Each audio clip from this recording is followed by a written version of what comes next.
Greetings everyone, this is Manisha. I welcome you all in this video in which we are going to discuss how to make a program in C calculating x raised to power y.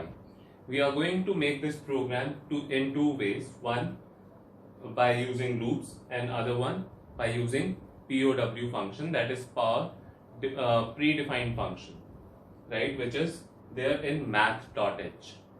Now for making these programs, we are going to use these concepts, that is variables, data types, control statements and predefined functions. Regarding these concepts, I have already made few videos. If you have not seen those videos, please click I button and visit my channel. Let's start with today's video. The first one is using loops.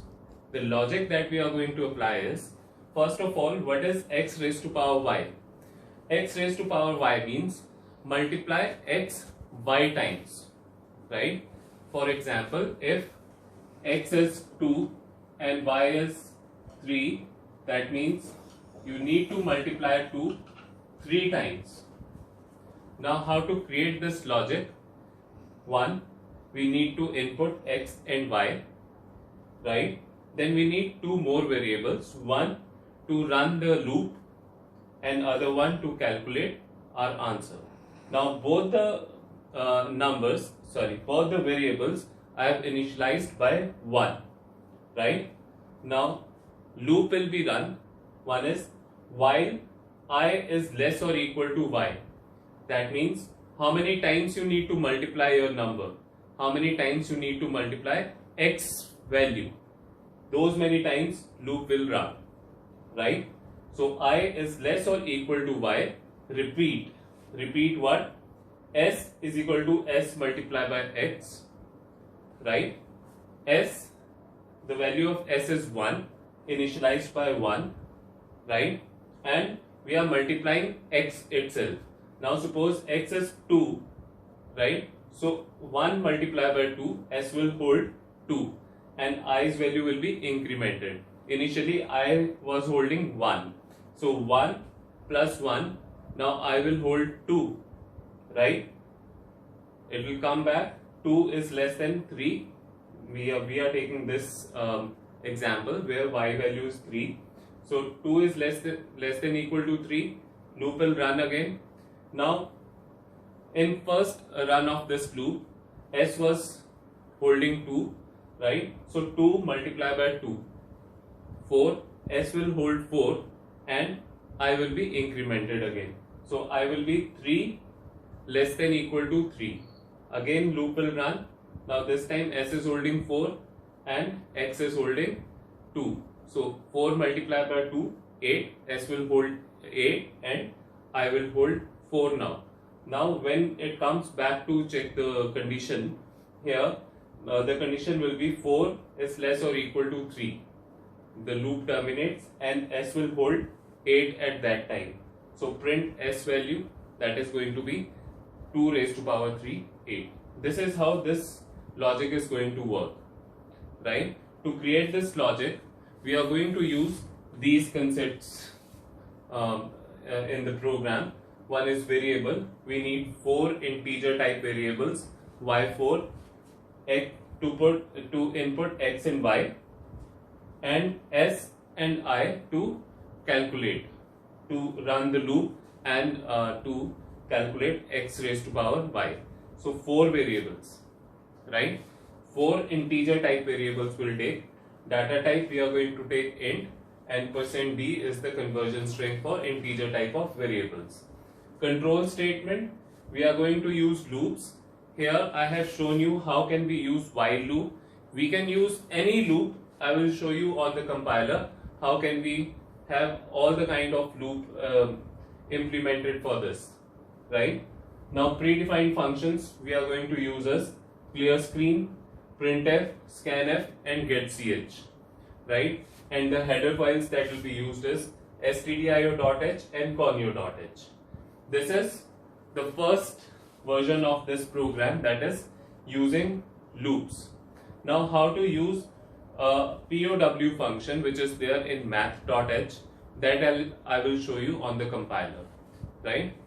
So let's go and see how can we make this program. Let's have a look at this program. This program is calculating x raised to power y using power function and maths.h. Right? Now in this program we are using, we need to include maths.h also, because we are going to use this power function. This power function is a predefined function which is given with maths.h. Right? Now this POW function will take inputs x and y, x as the base and y as the power, will calculate it, and the result will be stored in the in this variable, in p variable.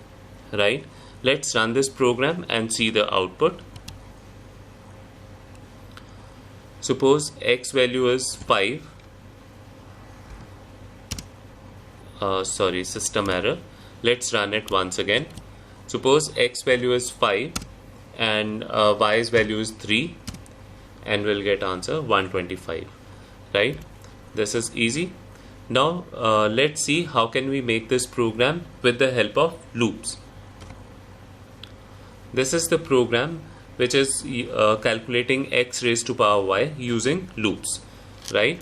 Now as discussed over the board, I'm taking 4 variables for this. 2 variables have been scanned.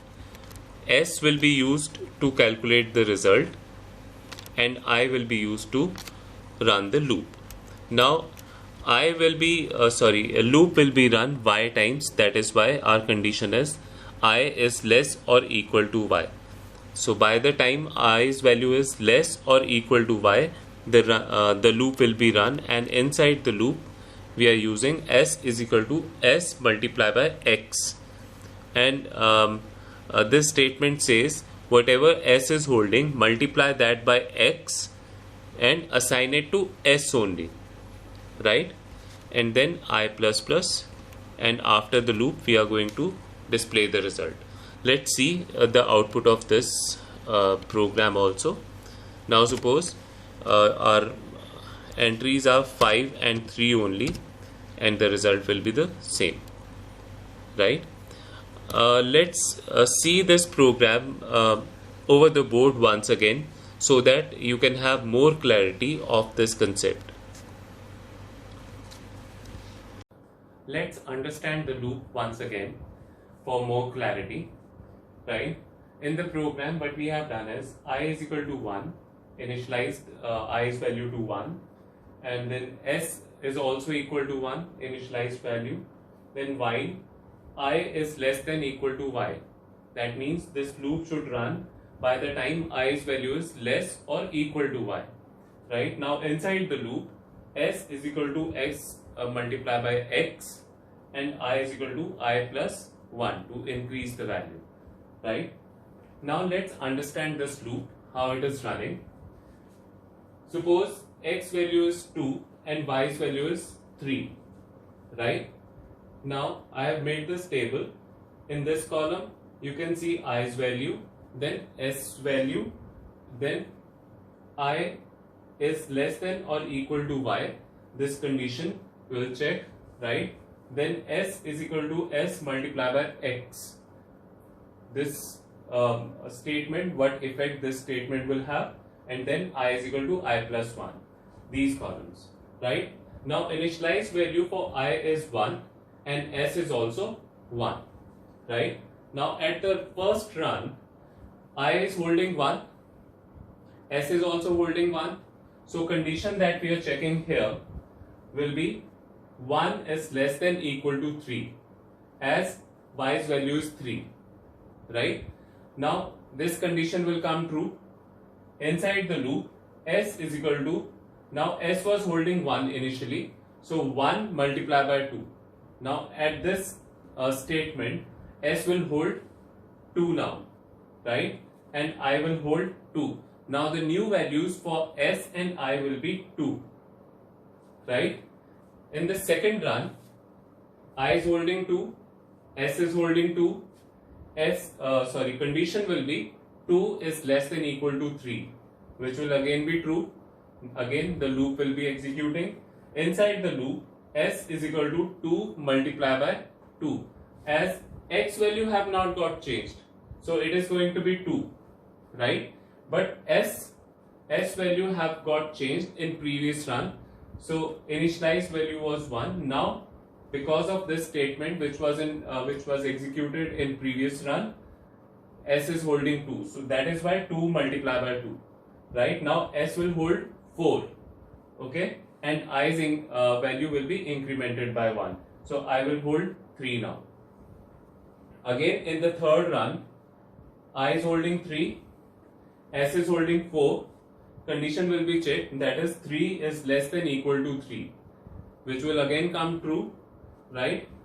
Then s, now in previous run s was holding 4, right? Now here also s is holding 4, 4 multiplied by 2, right? So 8. Now at this stage s is holding 8, and then i's value will be incremented. I is equal to 3 plus 1, I will be 4. Now as soon as this condition checks, 4 is less than equal to 3, because y is holding 3, y's value is 3, so 4 is less than equal to 3, which will come false, and this loop will be terminated and will print s value, which is holding 8. I'm sure you will not face any problem understanding any of the loops now. If you follow these steps that I have performed here to understand a loop, you will never fail to understand a loop, right? Let's meet in the next video where we are going to see more programs of such kind, and I will explain you in the same manner, right? If you want to ask something or if you have any doubts, please send your questions in the comment section of this video. Let's meet in the next video. Till then, keep watching, subscribe my channel and share it with your friends. Thank you so much for watching this video.